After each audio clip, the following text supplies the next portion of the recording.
Tentang hukum air ini kita harus betul-betul paham apa namanya, kalau orang tua itu ngomongnya ketak-ketik. Apa ketak-ketik? Jadi ketak-ketik air kita harus betul-betul paham. Apalagi air tersebut kita mau pakai buat wudu, atau buat mandi wajib, atau buat mencuci najis. Kalau orang kampung saya suka ngomong ketak-ketik. Apa tuh ketak-ketik? Lancar. Ketak-ketik kalau maksudnya ini ketak-ketik ini yang banyak nih. Ketak-ketik kalau ketak-ketik.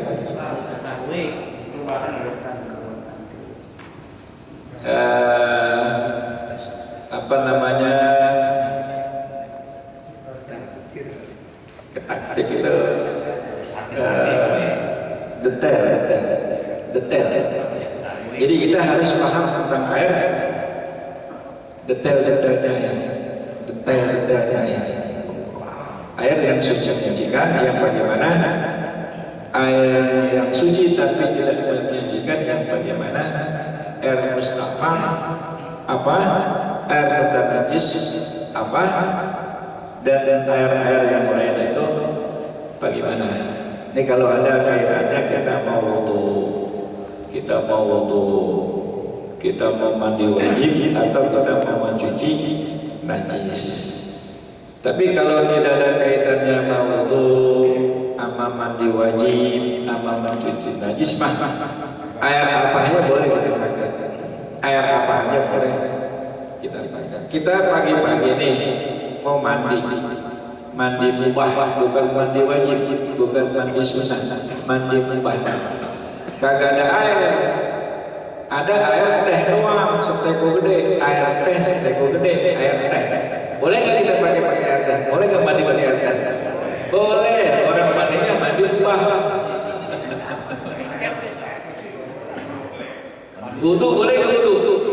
Kagak boleh. Cebok boleh nggak cebok? Kagak boleh. Mandi wajib apa lagi?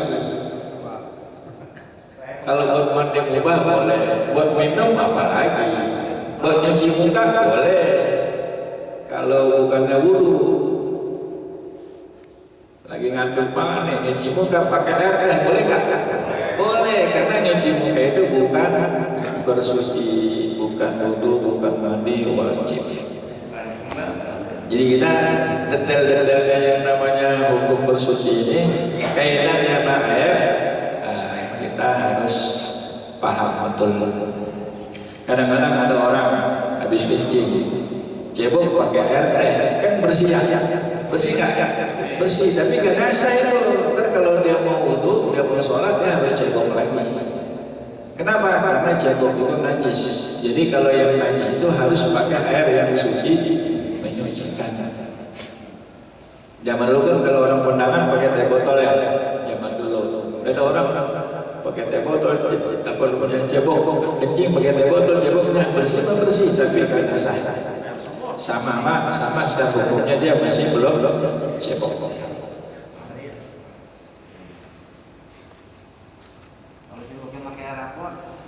Boleh. Air aqua, kita kan kencing nih di jalanan terus yang nggak belajar ya pada aqua. Oh, pakai air aqua. Air aqua itu termasuk air yang mutlak. Boleh dipakai buat wudu. Mencuci najis boleh. Cuman kalau kita lihat dari segi adab, nih, kalau masih ada air di keran, makruh pakai air yang dipakai buat minum. Kan air apa umumnya buat apa? Minum.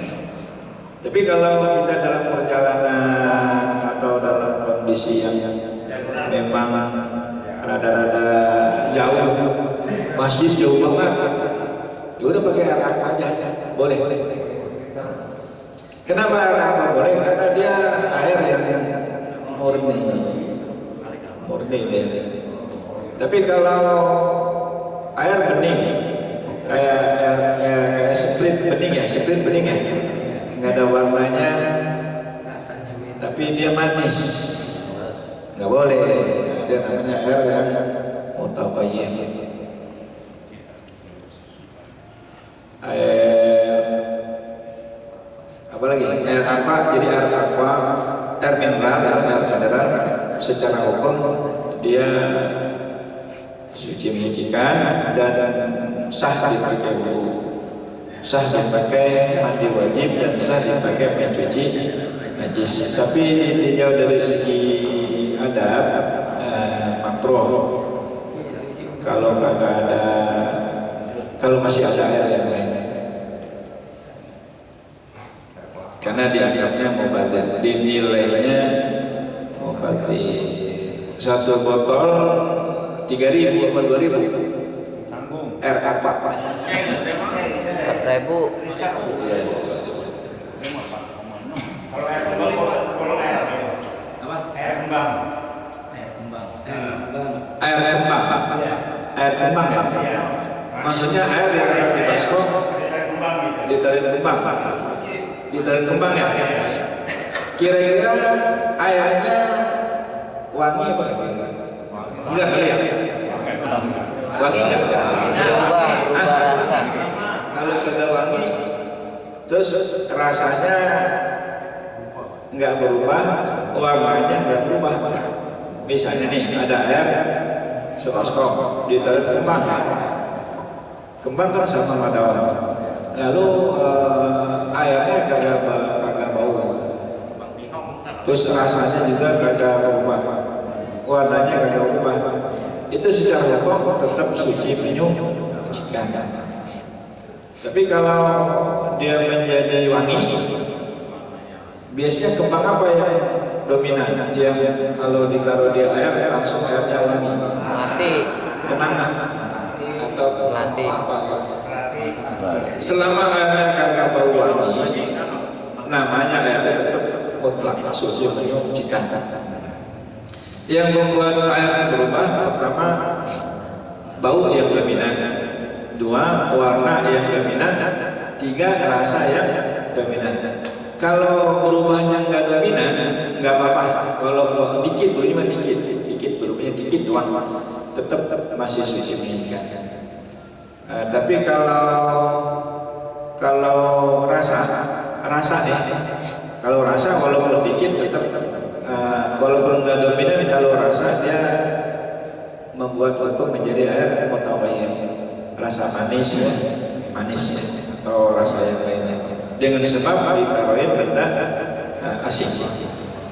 Tapi kalau dia berubahnya bukan secara alami ya, kayak kita nih kalau musim hujan, suhu kita rada-rada putih airnya, ada butek, itu nggak apa-apa. Musim hujan kadang-kadang air sumur tuh rada-rada butek, biasanya bening jernih.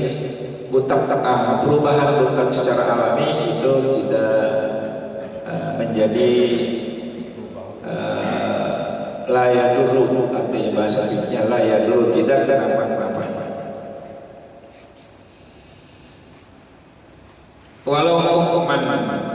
Walau hukuman dan sekalipun dalam hukumnya ka'an jawaza man kibal mutawaddi, seperti umpama telah melewati man kibal airnya kepada pundak orang yang mandi berwudu, atau kepada lututnya. Wa in ada limali, dan sekalipun air itu kembali kepada tempatnya. Maksudnya tadi yang saya contohkan, air dianggap mustahmal kalau dia udah terpisah dari tempat yang dibasuh. Tapi kalau misalnya anggotanya masih satu, seperti kita lagi basuh tangan atau kita lagi basuh kaki, anggota tangan tadi itu air dari atas turun ke bawah, ya sekalipun dia tadi melewati anggota yang atas ya kan namanya udah terpakai air ya, tapi karena dia belum misah dari anggota itu hukumnya tetap masih suci menyuci. Itu maksudnya tadi walau hukman ka'an jawaza man kibal mutawadhi'i aw rukbatahu wa in ada li mahalihi, dan sekalipun dia kembali ke tempatnya. Sehingga kita disunahkan ketika wudu menggosok-gosok. Jadi air yang ada di anggota kita bantuin digosok sehingga rata, anggotanya rata, itu disunahkan. Sehingga ratanya air dengan sebab kita gosok dan air yang mengalir di situ itu tidak menjadikan air mustakmal selama airnya belum terpisah dari anggota.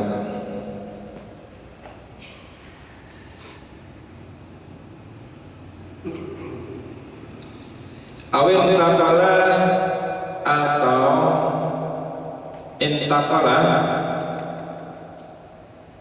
berpindah, diterjemahkan di sini intakala atau sudah pindah air itu dari tangan min yadin, dari tangan yang satu li ukhra ke tangan yang lain.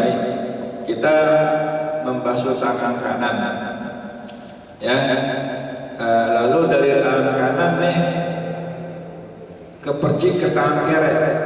Itu walaupun sama-sama tangan, tapi karena yang satu tangan kanan, yang satu tangan kiri, yang dari tangan kanan air pindah ke tangan kiri, itu hukumnya mustakmal.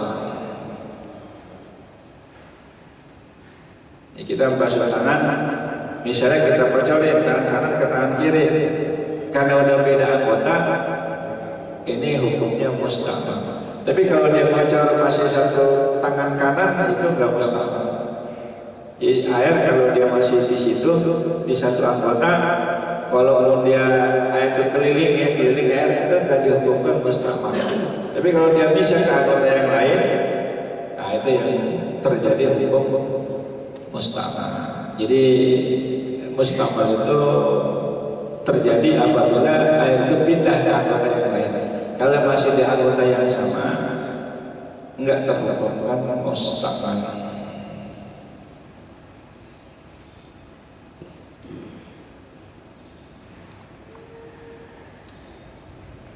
Jadi jamaah diharapkan paham betul tentang hukum air mustakmal ya. Mungkin ada yang kurang jelas tentang bahasan kita yang kita bahas pada pagi hari ini. Kalau udah jelas ya syukur ya.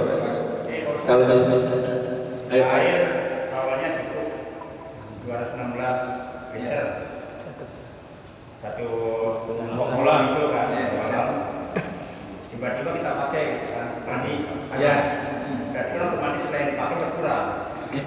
Iya. Selain dipakai satu kayu berkurang masih kan? Iya. Tiba-tiba kan ada cairan air yang masuk ke sana, apakah masih mustakmal gitu? Iya mustakmal. Iya. Jadi kalau kita punya pas-pasan, jangankan dia ada segayung aja sedikit.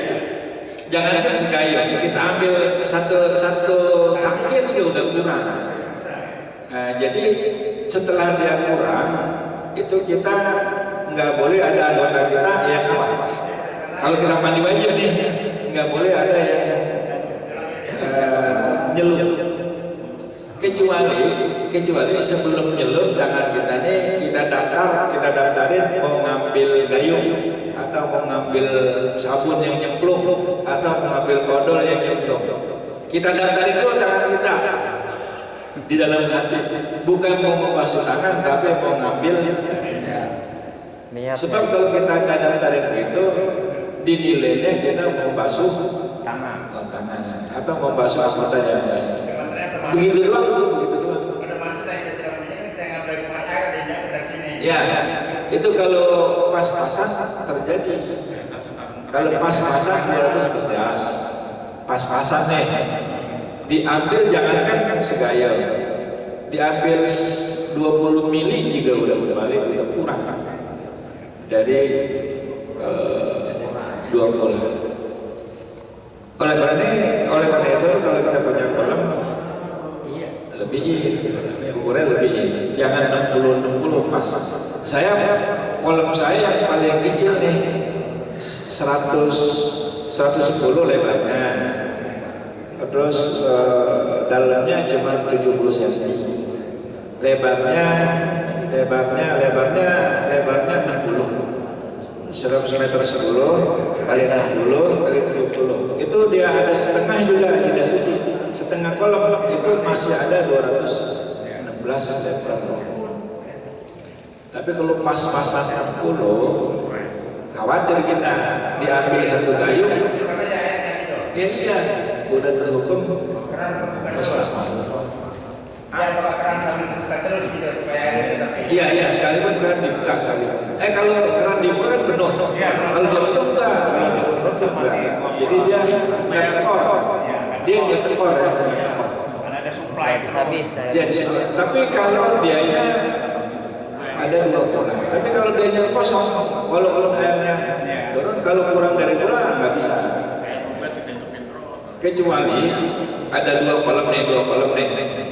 Yang satu ada 1 bola, yang satu 1 bola. Tapi di sini ada pipa, Bolongan. pipa yang menghubungkan antara kolam pertama dengan kolam kedua.